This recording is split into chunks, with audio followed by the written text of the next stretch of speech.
انسان زندگی میں جب جدوجہد کرتا ہے، کوشش کرتا ہے، وہ بہت سارے دنیاوی اسباب اختیار کرتا ہے، جتنی عقل اللہ نے دی ہوتی ہے اس عقل کا بھی وہ استعمال کرتا ہے، کوشش کرتا ہے کہ کچھ اچیو کر سکے زندگی میں، کچھ مقاصد کا حصول اسے میسر آئے۔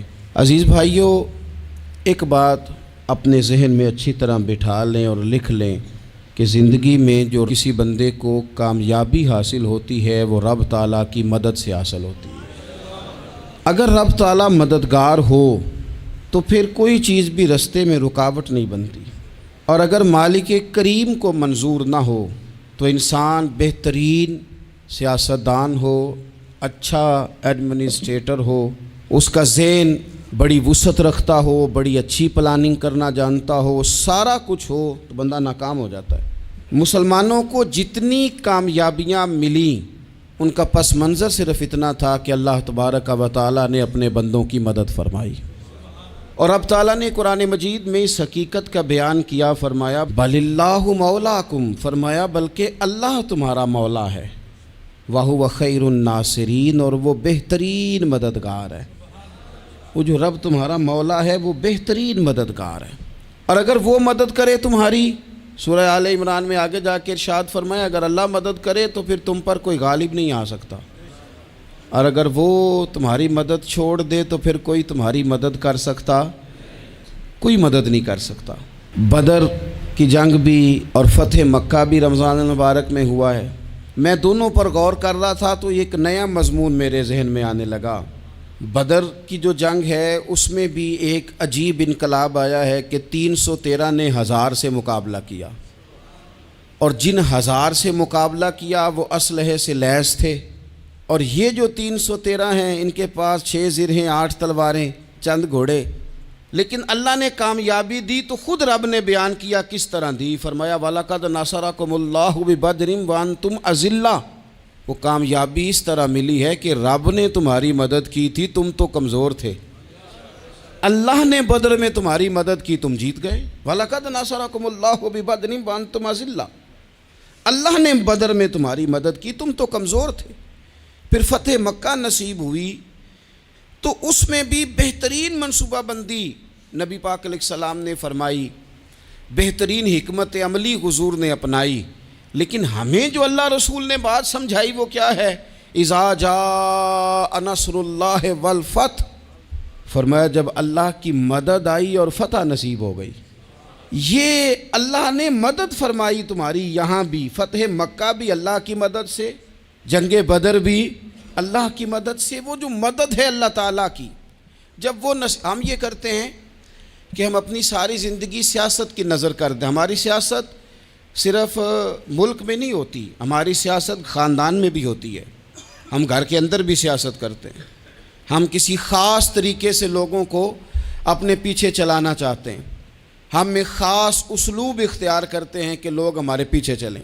اس کا نقصان ہمیں یہ ہوتا ہے کہ سیاست جو ہوتی ہے یہ شطرنج کے ہیر پھیر کی طرح ہوتی ہے، تو اس کے راز بڑی جلدی کھلنے لگ جاتے ہیں، پتہ چل جاتا ہے کہ بندہ مخلص نہیں تھا، سیاست کر رہا تھا، طریقے سلیقے سے اس نے جوڑ کے رکھا ہوا تھا۔ ہم ہر جگہ سیاست کے بل بوتے پر چیزوں کو لے کے چلنا چاہتے ہیں، سیاستیں ناکام ہو جاتی ہیں، سیانے لوگ فیل ہو جاتے ہیں، بچتا صرف وہی ہے جس کے پیچھے رب تعالیٰ کی مدد شامل حال ہوتی ہے۔ اپنی زندگی کے اندر ہم جو کچھ بھی کر رہے ہیں، جس شعبے سے بھی ہمارا تعلق ہے، آج ہم نے اس بات پہ غور کرنا ہے کہ پہلے تو یہ غور کر لیں کہ جو کام ہم کر رہے ہیں کیا وہ کام ایسا ہے کہ اس میں اللہ کی مدد ہمیں ملے گی؟ اگر آپ کوئی معاذ اللہ ناجائز کام کر رہے ہیں، فعل حرام کا ارتکاب کر رہے ہیں، تو اس میں تو مدد الہی آئے گی نہیں۔ پہلے تو یہ دیکھیں جو کر رہے ہیں وہ کام مدد الہی والا ہے، اور اگر اللہ تعالیٰ کی مدد والا وہ کام ہے پھر اس پر غور کریں کہ کیا ہم نے مالک سے مدد کا سوال کیا ہے، ہمیں مدد میسر آ رہی ہے۔ وہ میں نے بزرگوں سے ایک بات سنی تھی، وہ بڑی یاد رہ گئی۔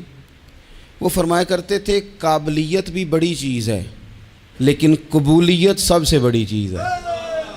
قابل ہونا بھی بڑی بات ہے لیکن زیادہ بڑی بات یہ ہے کہ اس کی بارگاہ میں قبول بھی ہے کہ نہیں۔ اپنی زندگی میں اللہ کی مدد کی طرف بڑھیں، مالک کی مدد کا حصول اختیار کرنے کی کوشش کریں، اللہ کے ساتھ اپنے آپ کو جوڑیں۔ اگر اللہ کی مدد نصیب ہو، یہ جو ہم جتنا ڈرتے رہتے ہیں، سہمے رہتے ہیں، پریشان رہتے ہیں کوئی کیا کر دے گا، ہمارے ہاں نا ہر شعبے میں معاذ اللہ ایک مافیا ہے، الا ماشاء اللہ۔ وہ مافیا کہتا ہے میرے ساتھ ملو گے تو میں چلنے دوں گا، ورنہ میں نہیں چلنے دوں گا، مارکیٹ میں آ ہی نہیں سکتا فلانا بندہ، چونکہ یہاں ہمارا قبضہ ہے۔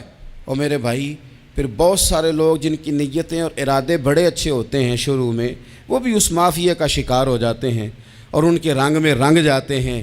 یاد رکھنا، کسی شخص کی بلیک میلنگ کا کبھی شکار نہ ہونا، کبھی کسی کی میٹھی اور مسجع مکفہ باتوں کا شکار نہ ہونا۔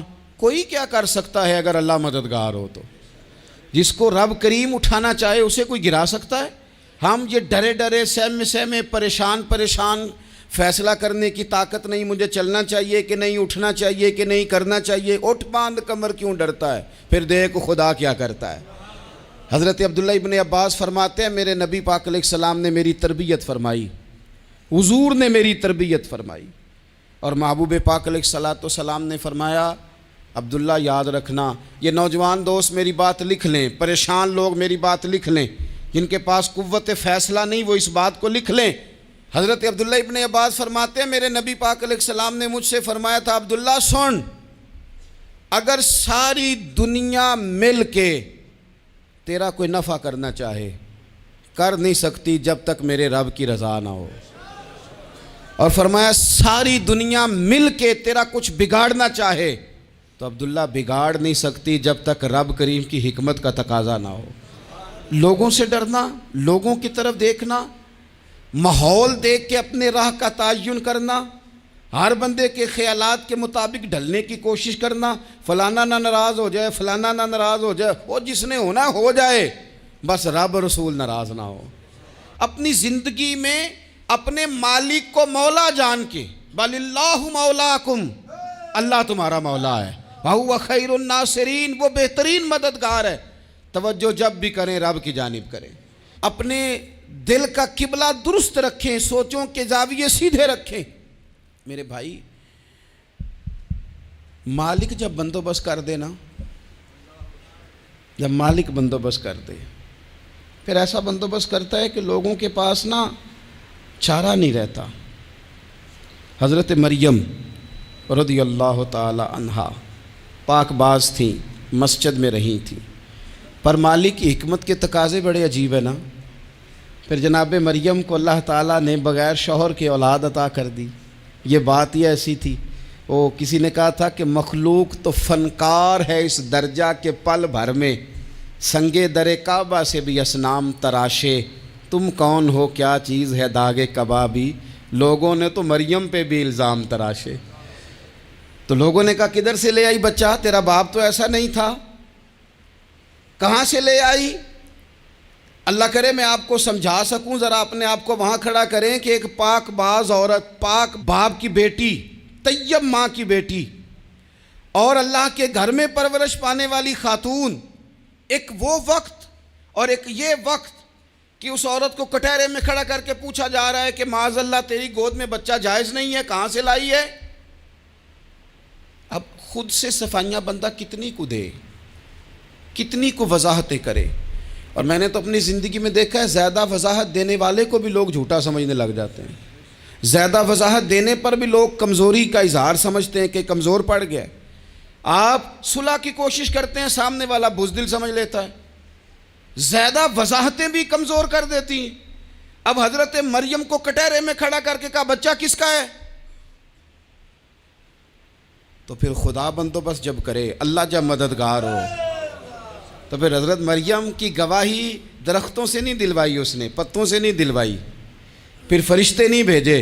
حضرت مریم کہنے لگی مجھ سے نہ پوچھو، وہ جو پنگوڑے میں ہے اسی سے پوچھ لو، ان سے پوچھو نا، وہ کون ہے پوچھ لو، ان سے کر لو سوال۔ انہوں نے کہا پنگوڑے میں چند دنوں کا بچہ یہ جواب دے گا؟ مددگار تھا رب،